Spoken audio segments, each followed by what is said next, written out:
Bismillahirrahmanirrahim. Assalamualaikum warahmatullahi wabarakatuh. Alhamdulillah nahmaduhu wa nasta'inuhu wa nastaghfiruh wa na'udzu billahi min syururi anfusina wa min sayyiati a'malina.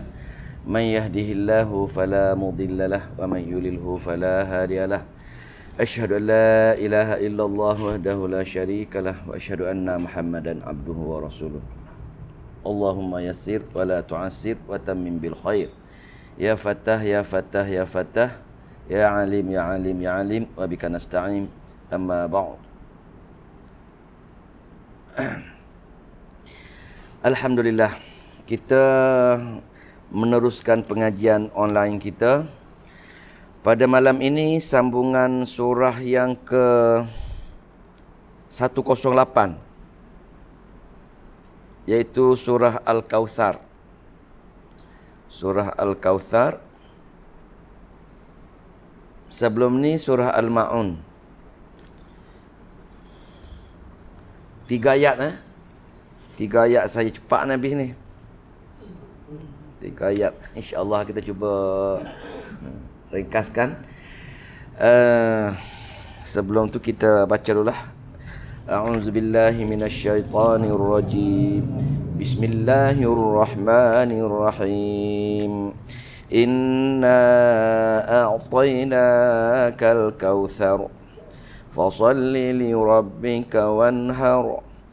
Inna syani'aka huwal abtar. Surah Al-Kautsar. Maksud Al-Kautsar ialah kebaikan yang banyak dan tidak putus-putus. Kalau cek dalam kamus lah, dalam dia punya pengertian Al-Kautsar, iaitu kebaikan yang banyak dan tidak putus-putus. Cek kitab-kitab tafsir, dia mengatakan al-khairul katsir. Al-khairul katsir, kebaikan yang banyak dan tidak putus-putus. Dan dalam surah Al-Kautsar ini juga ada hadis. Kita baca satu maksud hadis. Banyak hadis yang diceritakan oleh riwayat oleh Imam Ahmad pun ada, oleh Muslim ada, Abu Daud pun ada, Nasa'i pun ada. Satu hadis yang sahih, iaitu ketika mana daripada Anas bin Abdul Malik, beliau berkata, ketika Rasulullah SAW bersama kami di masjid, satu hari itu Anas bersama-sama dengan sahabat yang lain bersama dengan Rasulullah duduk berehat di masjid. Tiba-tiba dia melihat Rasulullah SAW tertidur, tertunduk kepala dan pejam mata dia. Lepas itu kemudian beliau mengangkat kepalanya. Seraya tersenyum. Rasulullah senyum, tidur sekejap, pejam mata, dan dia angkat kepala dia sambil tersenyum. Lantas kami bertanya, kata Anas, kami bertanya dia, wahai Rasulullah, apa yang membuatmu tersenyum itu? Anas tanya Rasulullah. Beliau menjawab, Rasulullah menjawab, tadi ada surah turun kepadaku. Surah turun kepada beliau. Lantas beliau membaca surah Al-Kautsar hingga selesai. Seperti yang kita baca tadi, inna a'tainakal kautsar fashalli li rabbika wanhar inna syani'aka huwal abtar. Maka Rasulullah SAW baca surah tersebut hingga habis. Kemudian beliau bertanya. Rasul bertanya balik kepada sahabat-sahabat dia, apakah kalian mengetahui Al-Kautsar? Apa itu Al-Kautsar, wahai sahabat? Maka kami menjawab, itu semua sahabat akan jawab macam ini, Allah dan Rasulnya yang lebih mengetahui. Tengok sahabat bagaimana dia di depan Nabi, dia cerita betul-betul hormat dengan Nabi. Dia mengatakan hanya Allah dan Rasulnya yang lebih mengetahui. Kalau kita orang tanya kita berbagai-bagai, kita reka kan, reka.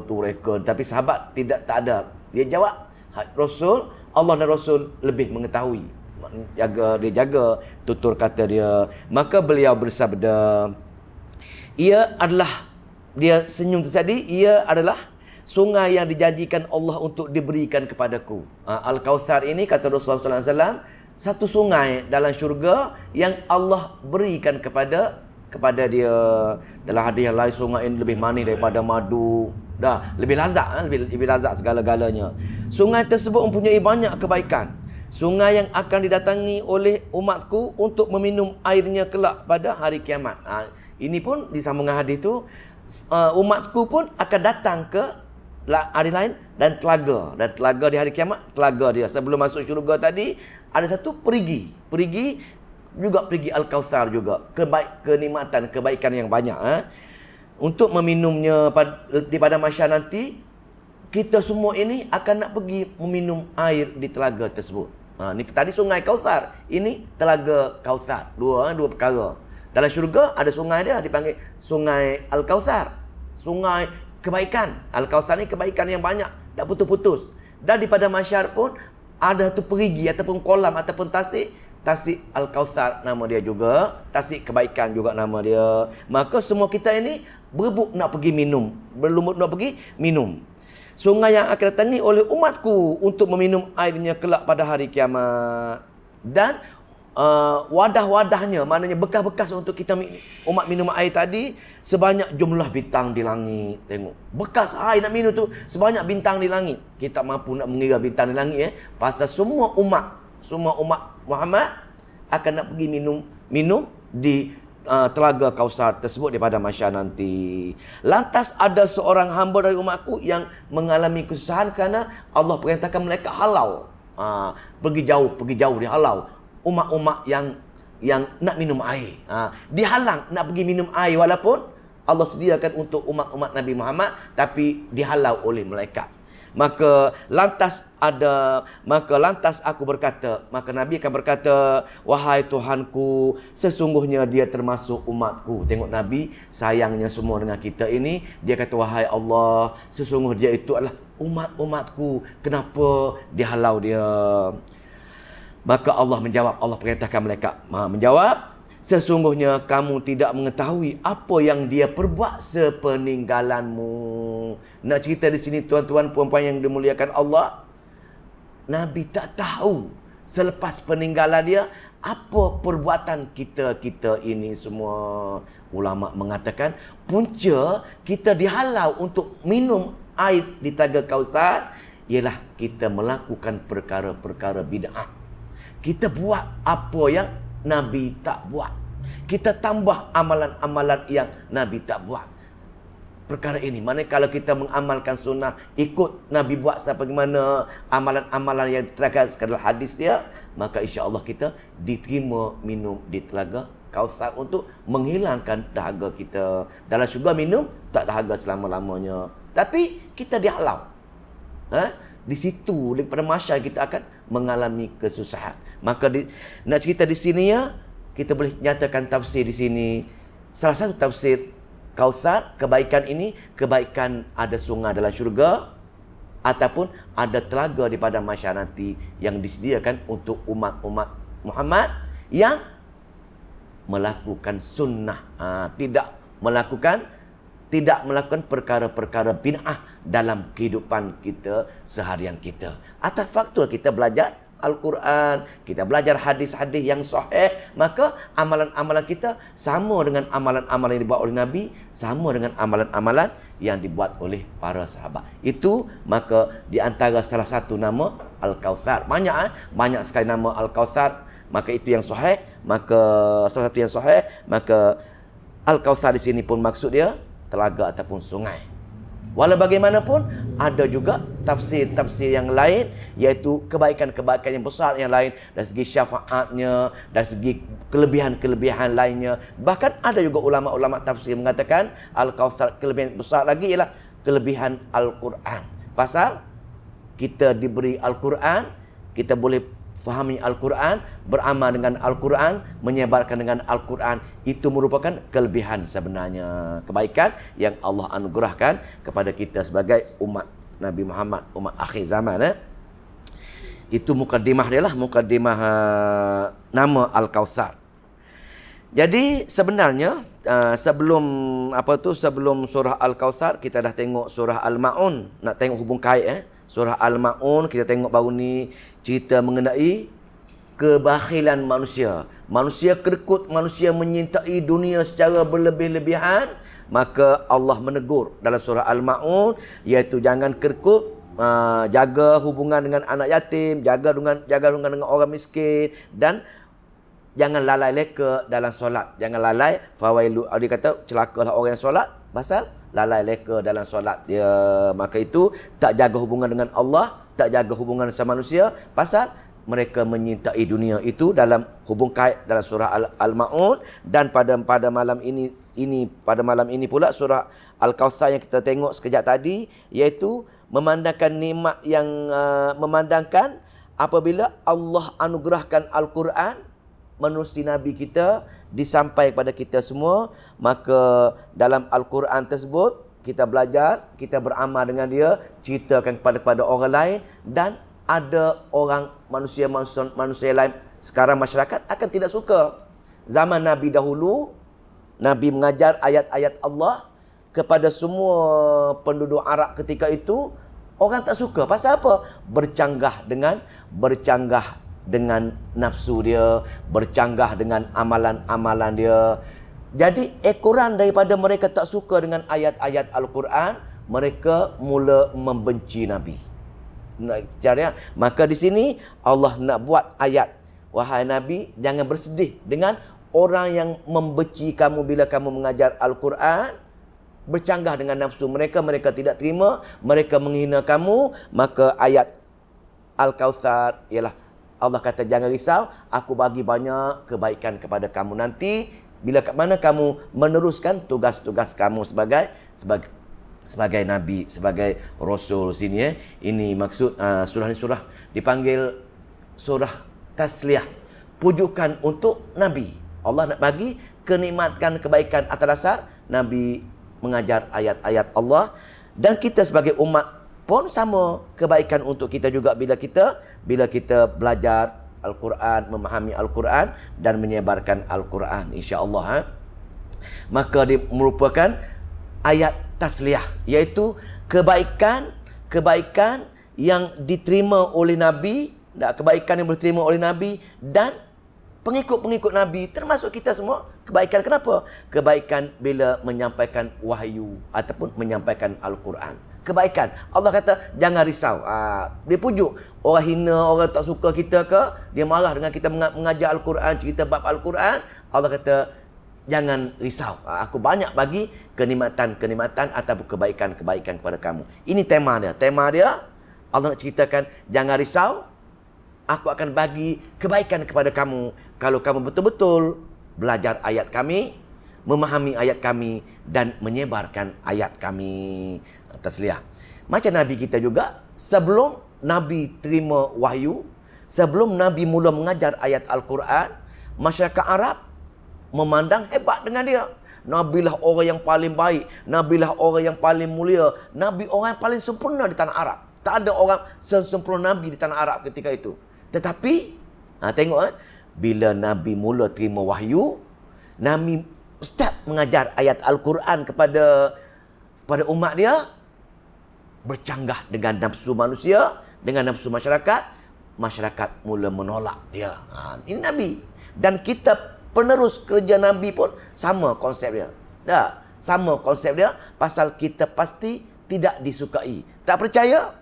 Masa kita minum di kedai TC tu, nak minum di kedai tempayan mah tu, bila dia bincang duduk kedai kopi, cuba kita baca. Malam tadi kita bincang bab ayat Inna A'tayna, Ustaz tafsir. Apa reaksi orang lain? Orang lain akan ada yang suka, ada tak suka.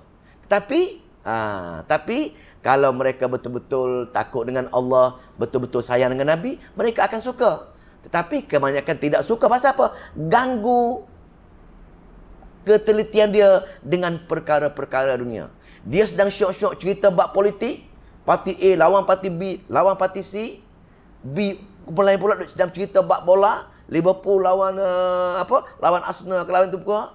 Group lain pula cerita bab agama, konspirasi lawan bukan konspirasi ke, berbagai-bagai tajuk yang diperdebatkan. Tiba-tiba kita pergi baca ayat-ayat Allah, mereka nescaya akan tarik muka masam ataupun tak suka dengan kita. Pasal apa? Bercanggah dengan nafsu dunia yang sedang mereka buat sekarang ini. Sama konsep dia. Baca ayat Allah, cerita ayat Allah, banyak syaitan-syaitan akan meracuni, membisikkan kepada perkara-perkara kawan kita supaya tidak suka dengan apa yang kita lontarkan. Itu contoh dia. Maka bila Nabi mula baca ayat terima wahyu, baca ayat-ayat Al-Quran kepada masyarakat Arab, maka dia orang tak terima. Dia orang benci dengan Nabi. Dulu suka, paling suka, sekarang orang yang paling benci. Dia tuduh Nabi gila. Dia tuduh Nabi ahli sihir. Dia tuduh Nabi berbagai-bagai bentuk tuduhan. Nabi sedih dengan tuduhan-tuduhan mereka. Dan salah satu tuduhan dan tafsir Al-Quran menyebabkan turunnya ayat ini ialah tuduhan daripada seorang pemuka Arab. Ada tafsir yang banyak ahli tafsir mengatakan, tapi yang paling rajih, yang paling menepati apa yang saya belajar ialah satu pemuka dia, nama dia Al-Ash bin Wa'il. Al-Ash bin Wa'il. Al-Ash ni pemuka Arab, salah satu 5 pemuka Arab yang wanted, pemuka Arab yang paling kejam, yang paling zalim. Al-Ash bin Wa'il, siapa lagi? Al-Walid Al-Mughirah, Abu Lahab, Abu Jahal, dia 5 orang. 5 orang ni semua sekali mati dalam perang Badar. Allah matikan dia terus. Pasal dia terlalu zalim, terlalu kejam, dia selalu mengejek Nabi. Jadi bila dia pergi ke Mekah, dia tengok Nabi ketika di Mekah, Nabi kematian anak lelaki. Anak kematian tafsir mengatakan Qasim. Qasim telah meninggal. Masa kecil lagi. Qasim, anak dengan Khadijah, meninggal. Jadi anak lelaki Nabi meninggal, maka budaya orang Arab, dia akan reka cerita. Dia dah benci dengan Nabi pasal Nabi mengajar wahyu. Dia kata bila majlis pertemuan orang-orang besar ini, Al-Ash bin Wa'id datang, dia kata tengok Muhammad, dia telah dimatikan rahmat dia. Dia telah diputuskan kebaikan dia. Dipanggil abtar. Apa ayat terakhir? Inna syani'aka huwal abtar. Abtar tu. Orang yang dia tengok Muhammad tu, dia telah diputuskan rahmat dia. Dia diputuskan kebaikan oleh Allah. Pasal Allah benci dengan dia sebab anak jantan dia Allah matikan. Kamu nak ikut lagi ke? Pasal budaya Arab, dia dapat anak lelaki, dia cukup, dia kata keluarga itu bahagia. Allah suka dengan keluarga yang ada masa depan. Tapi kalau anak lelaki mati, dia kata ini Allah tak suka keluarga yang malang. Pengukuran dia anak lelaki. Jadi bila Qasim meninggal masa kecil, menjadi peluang untuk orang Arab yang tak suka dengan Nabi mengejek-ngejek Nabi. Tengok, Allah tak suka dengan dia, Allah matikan, Allah putuskan rahmat. Dia termasuk golongan abtar. Dia mengatakan Allah telah memutuskan rahmat untuk Nabi kita, kenapa nak ikut dia lagi? Dia mengejek macam tu. Maka Nabi dengar, Nabi orang yang baik, orang yang terlalu menghormati kawan-kawan dia, sedih dengan perkara-perkara macam ini. Pasal orang hina dia dengan berbagai-bagai hina. Dalam Al-Quran juga Allah, kesedihan Nabi bukan setakat kesedihan ketika ini saja, banyak kesedihan lain lagi. Nabi nak mengajar ayat-ayat Allah, orang tak terima, maka Nabi terasa sangat bila orang tidak beriman. Tapi kita, bila kawan-kawan kita tak nak mengaji, kita tak rasa sedih, kita tak rasa sayu, kita tak rasa nak tolong kawan kita. Ini tanda kita tak ikut sunat Nabi. Ingat, orang yang tak ikut sunat Nabi tadi tak dapat minum air di Telaga Kautsar. Maka kita kena ada perasaan kesian belas dengan kawan-kawan kita yang tak nak mengaji Al-Quran, yang tak nak duduk dalam majlis-majlis ilmu. Tengok Nabi kata, Nabi bila dia pergi baca ayat-ayat Allah, orang tak boleh terima, Nabi sedih. Nabi sedih hingga ke tahap akan membinasakan diri Nabi sendiri. Tengok betapa sedihnya Nabi ini. Nabi sayang dengan umat dia sendiri, takut-takut umat dia disumbat dengan neraka. Nabi cukup sedih hingga nak membinasakan diri dia. Dalam ayat Al-Quran, saya tak ingat surah apalah. La'allaka la'allaka bakhi'un nafsaka. Semoga kamu tidak membinasakan diri kamu. Wahai Muhammad, semoga kamu tidak membinasakan diri kamu dengan sebab orang tidak beriman tadi. Allah yakunu mu'minin. Allah yakunu mu'minin. La'allaka bakhi'un nafsaka alla yakunu mu'minin. Wahai Muhammad, jangan kamu, kalau kamu sedih juga, kamu akan membinasa diri kamu sendiri disebabkan orang tidak menerima apa yang kamu ajar. Betapa Nabi sayang dengan umat-umat dia, sehingga Allah nukilkan dalam Al-Quran tentang Nabi seolah-olah, tafsir mengatakan seolah-olah nak mati. Pasal apa? Orang tak nak ikut ayat-ayat Allah Subhanahu Wa Taala. Tapi tuan-tuan, kita mulut sayang Nabi, cinta Nabi, tapi kita tak melakukan tabligh untuk mengajak kawan-kawan kita duduk dalam majlis ilmu, mempelajari ayat-ayat Allah. Maka tengoklah sejauh mana rasa cinta kasih sayang kita kepada Nabi besar kita, Nabi Muhammad sallallahu alaihi wasallam. Maka bila dia ejek Nabi macam itu, dia ejek jahat sangat, si Al-Ash jahat sangat ini.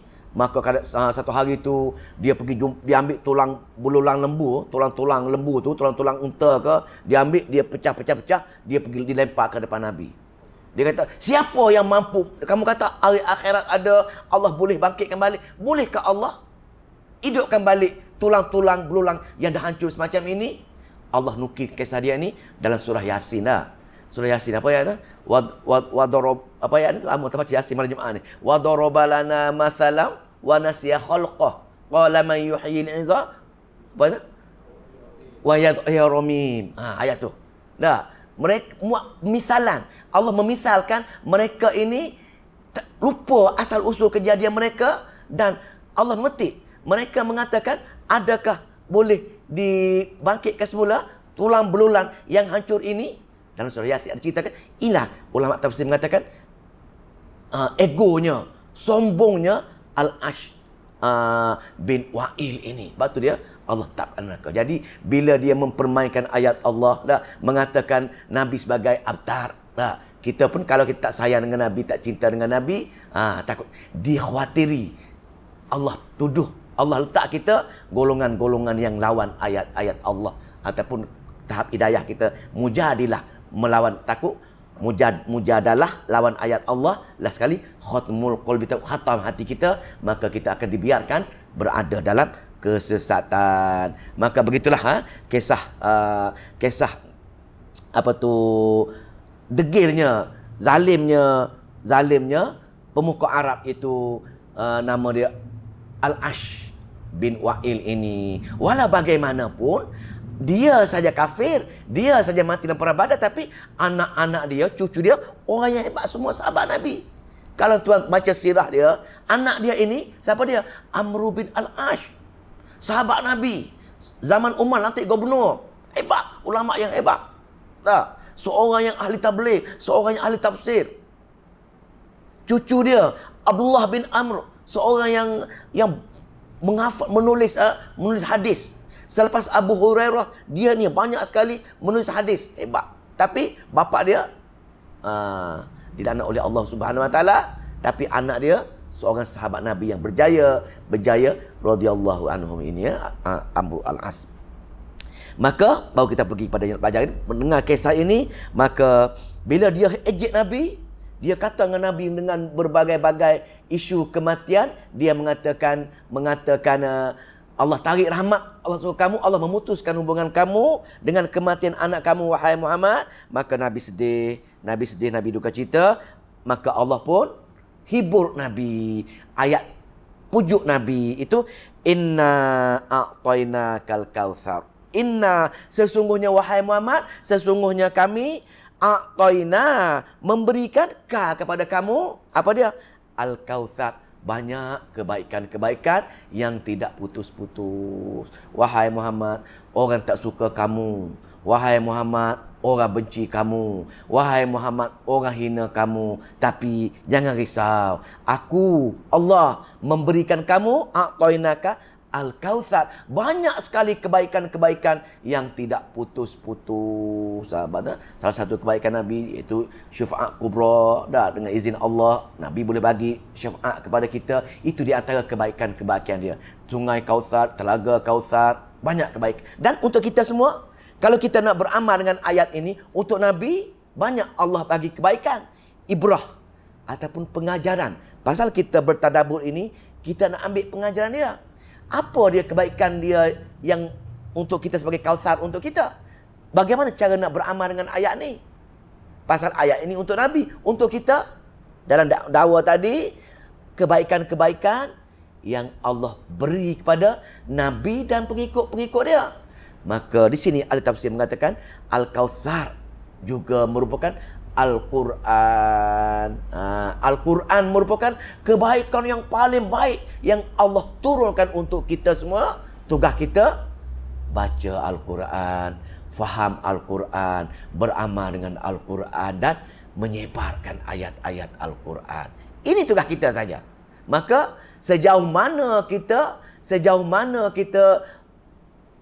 bersama Al-Quran, lagi rapat kita dengan Al-Quran, hari-hari baca dia, hari-hari bertadabbur dia, maka lagi rapat kita dengan Allah Subhanahu Wa Taala. Lagi banyak kebaikan-kebaikan yang Allah akan sediakan untuk kita nanti. Boleh Maka sama-sama kita ajak kawan-kawan kita untuk beramal dengan ayat ini. Ayat Al-Kautsar, kelebihan-kelebihan yang Allah sediakan untuk kita. Walau orang tak suka, walau orang macam mana pun, tak dengan kita. Tapi Allah kata, Inna a'tainakal kautsar. Sungguh kami akan memberikan kepadamu kebaikan-kebaikan yang tidak putus-putus. Kebaikan-kebaikan yang tidak putus. Sebenarnya, kenapa orang tak suka dengan Al-Quran ini? Asalnya ialah pasal bercanggah dengan nafsu mereka. Quran ini banyak membincangkan bab-bab akidah. Bab akidah banyak yang menyentuh amalan-amalan lama yang orang-orang kita masih amalkan lagi. Jadi bila berlawanan dengan nafsu dia mula, syaitan-syaitan dia tadi mula memujuk dia supaya benci dengan orang-orang yang menyampaikan ayat-ayat Al-Quran. Jadi memandangkan nikmat Al-Quran yang Allah bagi kita, memandangkan nikmat Al-Quran yang Allah bagi kepada Nabi Muhammad ataupun nikmat-nikmat lain yang Allah bagikan dia. Selepas Nabi wafat, di antara nikmat Nabi ialah walaupun Allah tarik nyawa anak lelaki dia, semua tak ada anak lelaki. Nabi tak ada anak lelaki hingga yang besar lah, yang hingga mati tak ada. Yang ada semua anak perempuan. Dan cucu dia pun daripada anak-anak perempuan. Walau bagaimanapun, Allah ganti Al-Kautsar untuk dia. Penerus kerja dia, yakni 4 Khalifah Rashidin. Abu Bakar radhiyallahu anhu. Siapa dia? Pak mentua dia. Umar. Siapa dia? Pak mentua dia. Yang ketiga, Osman. Menantu dia. 2 anak Nabi. Seorang mati, kahwin seorang lagi. Osman. Menantu dia. Ali. Menantu dia.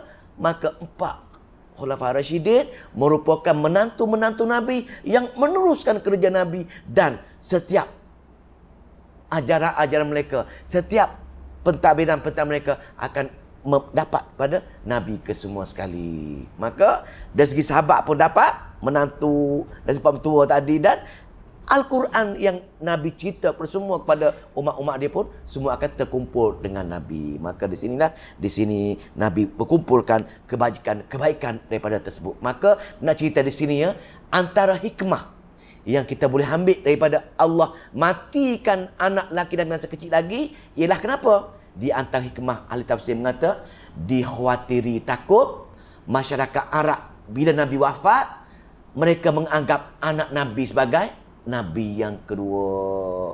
Allah tak nak masyarakat secara hulu menganggap ada Nabi lain selepas kewafatan Nabi besar kita, Nabi Muhammad sallallahu alaihi wasallam. Itu antara hikmah dia. Allah ambil nyawa anak-anak lelaki dia masa kecil lagi. Maka disitulah antara hikmah dia. Jadi Bila nikmat yang Allah anugerah kita Al-Quran kepada kita, sebenarnya nikmat Al-Quran untuk kita sebenarnya amat-amat besar, amat-amat besar. Tapi sekarang kita tak sedar lagi. Bila kita mati baru tahu kesan bila kita baca Al-Quran. Sekarang kita tak nampak. Pasal apa? Kita jarang sekali bila kita baca hadis-hadis sekali, bila kita baca Al-Quran, antara kebajikan-kebajikan dia, banyak sekali kelebihan-kelebihan Al-Quran. Maka bila kita kebaikan-kebaikan yang Allah bagi dengan kita, kesan daripada Al-Quran tadi, maka apa kita buat? Maka ayat yang kedua, fasalli li rabbika wanhar. Fasalli li. Bila kamu dapat aku bagi nikmat dengan kamu, tak kira nikmat dunia sebanyak mana nikmat-nikmat yang Allah bagi kita sekarang ini, nikmat kesihatan, nikmat apa lagi? Nikmat kemewahan, nikmat keluarga, nikmat ketakutan. Apa-apa nikmat? Apa-apa nikmat yang kita buat hari ini, adakah kita bersyukur? Kita jarang sekali. Kita bersyukur tapi tak kena pada gayanya. Bersyukur. Di sini Allah kata, cara mana nak balas jasa Allah dengan Allah bagi nikmat tersebut? Allah kata yang pertama, fasalli, solatlah. Suruh solat. Maka di sini solat, tafsir mengatakan ikutlah. Solat fardu mesti dah. Solat sunat, solat hari raya, solat Jumaat, apa-apa solat saja kita kena menyegerakan solat secara li rabbika, li khusus untuk Allah, li rabbika untuk Tuhan kamu. Maka solat kita bukan untuk nak tunjuk. Ambil li tu, li rabbika, untuk Allah. Dalam Fatihah, iyyaka na'budu wa iyyaka nasta'in. Hanya kepadamu saja Allah aku beribadat. Hanya kepadamu saja Allah aku minta bantuan dan pertolongan. Nak cerita di sini, Allah nak balas jasa Allah dengan solat. Ikhlas solat kita untuk Allah Subhanahu Wa Taala. Jangan menjadi ayat sebelum ini, failul lil musallin, celaka orang yang solat. Kita baca surah. Kita minum air dulu, dahaga ni. Minum air kopi apa ni? Kopi gantang lagi. Bismillah. Oh, tak ada gula lagi .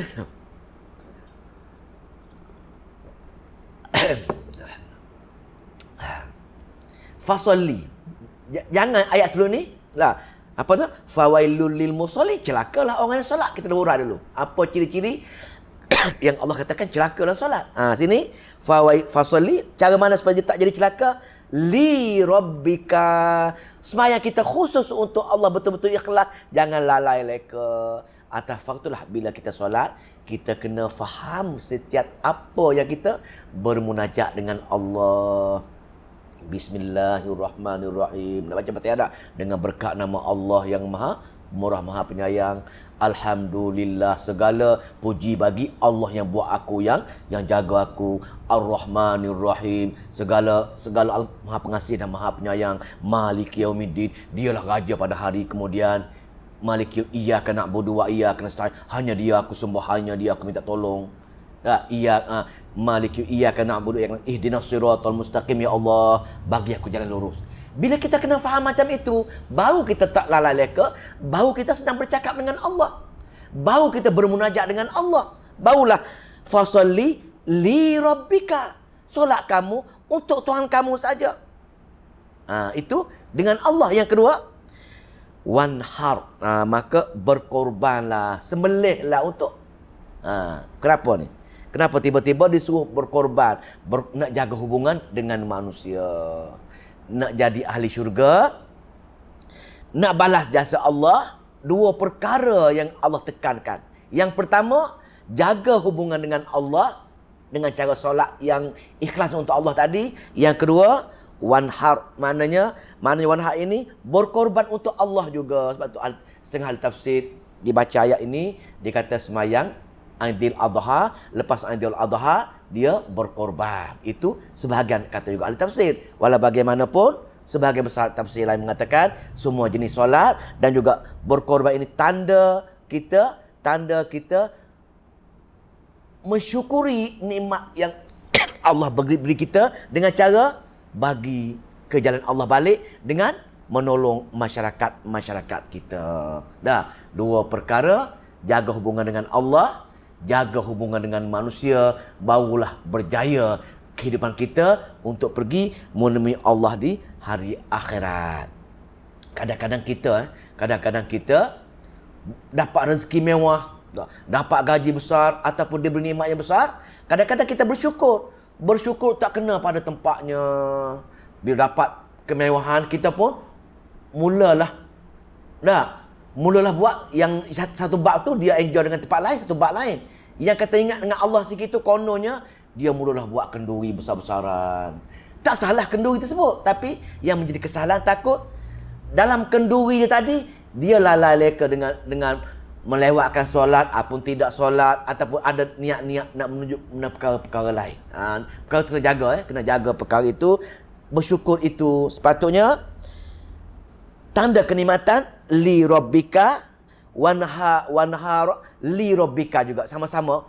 Mana berkorban untuk Allah, solat pun untuk Allah, dua-dua untuk Allah, baru memenuhi tuntutan ikhlas bersyukur dengan cara kepada Allah Subhanahu wa taala li rabbika, dengan wanha li rabbika juga ikhlas ibadat untuk Allah. Ibadat dari segi badan yang disolat tadi, ibadat dari segi harta, rajinlah berinfak harta, rajinlah menyumbangkan tenaga untuk rumah Allah. Ini merupakan ibadat badani, ibadat mali, ibadat harta, ibadat tenaga, ibadat harta pun dituntutkan juga untuk ni. Maka di situ juga kita kena jaga kena jaga perkara ini.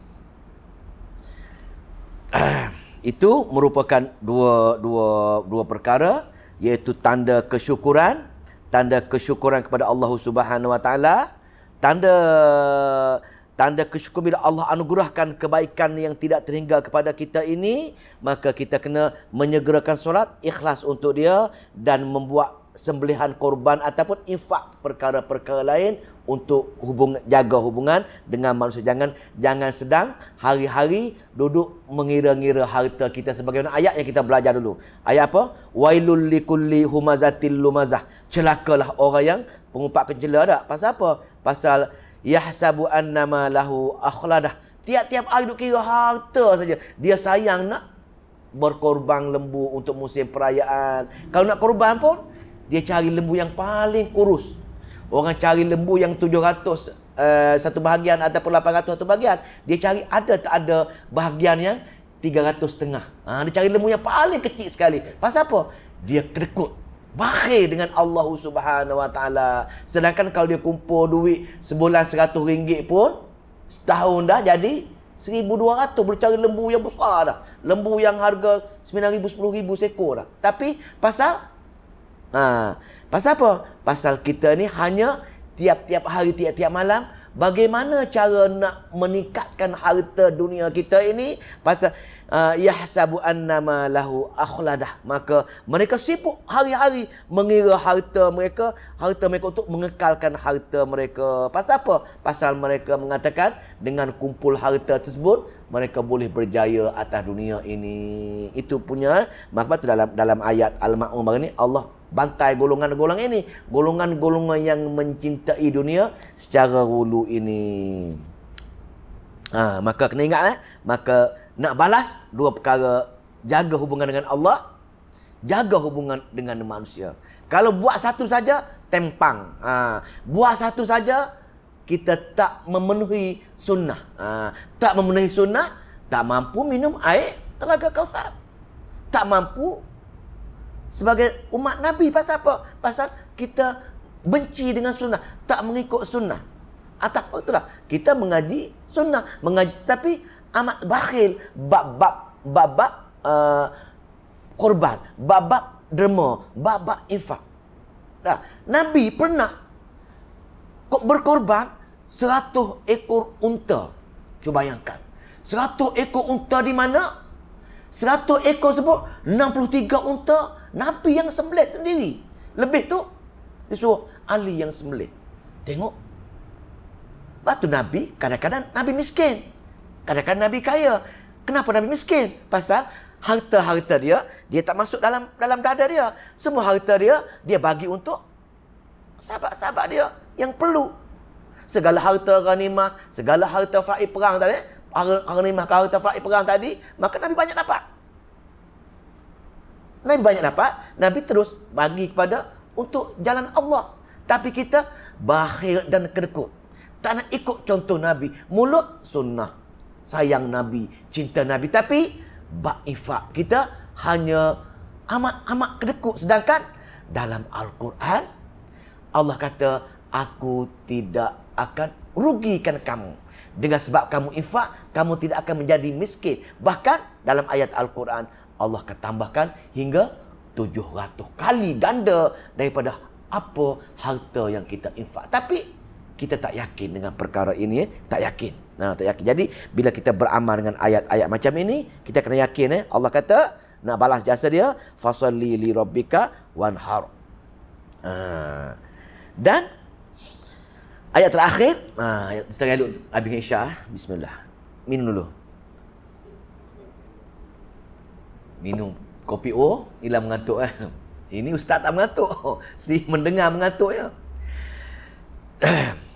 Ayat terakhir, sesungguhnya sesungguhnya sesungguhnya orang-orang yang membenci kamu. Tadi saya nak bawa balik contoh tadi. Bila Nabi baca ayat-ayat Allah, Nabi bagi wahyu kepada sahabat-sahabat, kepada penduduk Mekah, dia benci dengan Nabi. Orang benci. Tengok katakan Al-Ash Ma'il tadi, dia katakan, tengok Muhammad itu, dengan sebab dia mengajar Al-Quran ini, Allah putuskan rahmat dengan dia, dengan mematikan anak lelaki dia. Allah tarik rahmat dia. Maka Allah jawab persoalan ini. Orang yang tak suka dengan kamu, wahai Muhammad, sebab kamu baca ayat-ayat aku untuk Nabi, untuk kita pun sama. Ni khawatir. Khawatir. Jangan sekali kita benci dengan orang yang mengajar ayat Allah. Jangan sekali kita benci dengan orang baca hadis Allah, hadis Nabi. Jangan sebenci. Pasal benci, takut dikhawatiri, takut kena ayat ini kepada kita. Ayat apa? Inna syani'aka huwal abtar. Sungguh orang yang membencimu, dia sebenarnya yang terputus rahmat Allah. Bahaya ni.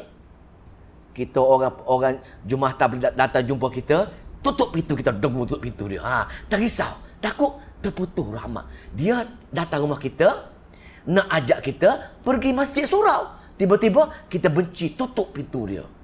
Kita tengking dia. Ini bahaya ni. Dikhawatiri Allah. Termasuk kita golongan al-abtar. Golongan-golongan yang Allah putuskan rahmat dia, putuskan kebaikan dia. Dia menuduh kita putus. Dia menuduh kita tak ada rahmat. Maka dia sebenarnya yang Allah putuskan. Bila kita baca ayat-ayat Allah, ajak duduk dalam majlis-majlis ilmu, mengajar tafsir Al-Quran, mengajar hadis, dia mengatakan kita dengan berbagai-bagai ajaran, berbagai-bagai fahaman. Nampak tak? Dia menuduh al-abtar, menuduh kita diputuskan petunjuk oleh Allah. Kita jalan sesat dituduh. Rupa-rupanya khawatir tuduhan tersebut akan pergi kepada dia.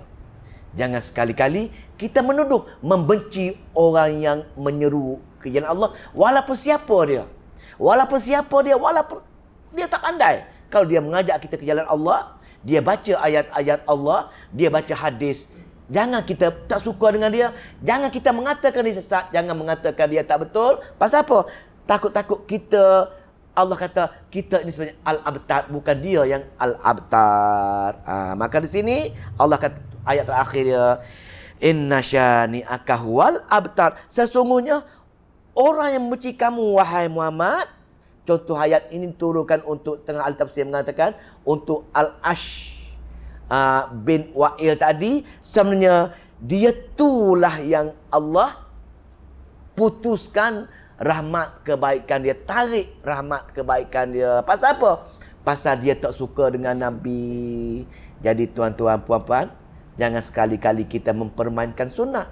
Apa dia tu sudah makan jilat jari, apa dia tu pergi solat berjemaah di masjid, apa dia tu baca surah Al-Kahfi.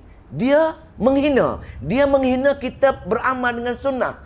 Dikhawatiri termasuk kita pun digolongkan sekali dengan Al-Ash bin Wa'il tadi, orang yang Allah putuskan hubungan dia, putuskan rahmat dia. Dah, walaupun dia ada anak macam Nabi, dia tuduh Nabi tak ada anak lagi pasal Allah putus rahmat. Tapi dia tak ingat Allah putuskan rahmat dia. Anak-anak dia menjadi sahabat Nabi, cucu dia menjadi sahabat Nabi, iaitu Amr bin Al-Ash dan juga Abdullah Al-Am. Dua-dua menjadi sahabat Nabi, tetapi dia menjadi ahli neraka Jahannam, dimatikan oleh Allah dalam perang Badar lagi. Allah matikan dia, tokoh pemuka Arab yang membenci Nabi, yang menuduh Nabi sebagai Al-Abtar tadi. Rupa-rupa dia kembali kepada dia segala tuduhan yang dia lontarkan kepada Nabi tadi. Maka kita kena ambil pengajaran ataupun ibrah yang kita boleh ambil daripada ayat untuk beramal dengan ayat inna syani'aka huwal abtar. Pasal penting pasal penting ialah jangan sekali-kali kita tidak suka dengan orang yang mengamalkan sunnah Nabi. Tak suka dengan orang yang mengajar ayat-ayat Allah.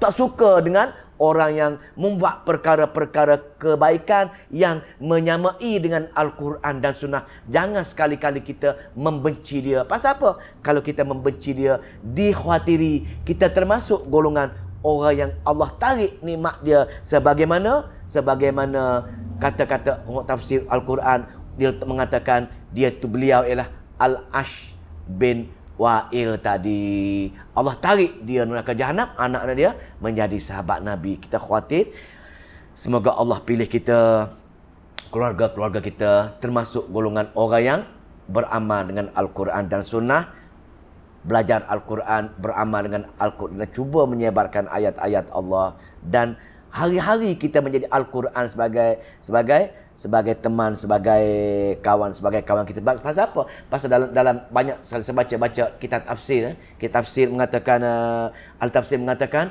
golongan-golongan abtar ini Allah akan campakkan dia dalam kekufuran. Takut bila kita benci orang buat sunat, benci orang mengajar Al-Quran, kita mengatakan dia berbagai-bagai fahaman, berbagai-bagai bentuk ustaz itu, ustaz ni, kita melabelkan dia, sedangkan dia mengajar benar. Takut-takut tafsir ulama tadi mengatakan Allah akan kufurkan dia.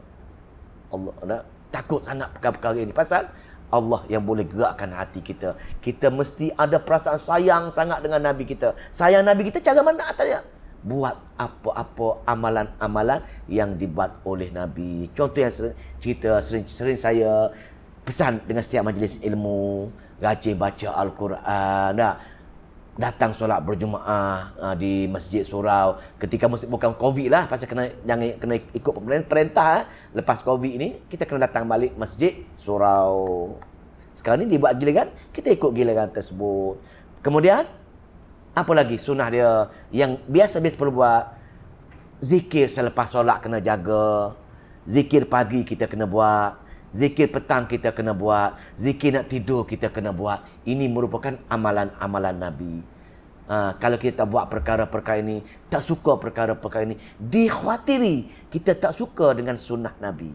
Bila kita tak suka dengan sunnah Nabi, kita lalai leka dengan sunnah Nabi, maka banyak perkara-perkara yang kita tidak suka dengan Nabi, dikhawatiri kita juga termasuk golongan Al-Abtar tadi.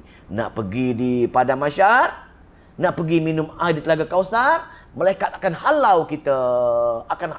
Supaya jangan mendekati telaga. Dahaga sangat, lapar sangat, tapi kita penuh dahaga, tapi kita dihalau. Pasal apa? Dalam hadis tadi, wahai Muhammad, walaupun dia umat kamu, tapi amalan-amalan dia tak ikut amalan-amalan kamu. Dia cari amalan-amalan lain. Kononnya amalan yang dia buat tersebut jauh lebih hebat daripada amalan kamu, wahai Muhammad. Nabi sunnah suruh zikir pagi. Ada zikir-zikir dia. Ayat kursi, 3 kul, dan doa-doa lain lagi. Semua doa-doa itu tiba-tiba kita tak buat. Kita pergi cari zikir lain. Yang tak sahih dengan hadis Nabi. Kita buat. Kononnya zikir tersebut lebih afdal lagi. Nak lagi zikir yang dia ambil daripada guru dia. Daripada mana? Guru dia kata dia mimpi Nabi yang bagi dia. Itu lagi jauh, songsang, lagi jauh daripada sunnah. Tak, Nabi senang. Buat zikir pagi, buat zikir petang. Yang dah ada dah, tiba-tiba dia mencari ilmu-ilmu yang lain. Kononnya ilmu yang dia buat itu lebih power, lebih sedangkan dia jauh sangat dengan sunnah Nabi. Wallahu ta'ala alam. Semoga Allah pilih kita dan keluarga kita mendekati, beramal dengan sunnah dan beramal dengan sunnah sehingga kematian kita, insya-Allah. A'udzubillahi minasyaitonirrajim. Bismillahirrahmanirrahim. Allahumma salli wa sallim wa barik ala Muhammad. Allahumma faqihna fi din wa 'allimna ta'wil wahdina ila sawa'is sabil. Allahumma waffiqna lima tuhibbu wa tarda waj'al akhiratana khairan minal ula. Radina billahi rabban wa bil islami dina wa bi Muhammadin nabiyyan wa rasulah. Rabbana atina fid dunya hasanah wa fil akhirati hasanah wa qina azabannar. Walhamdulillahi rabbil alamin.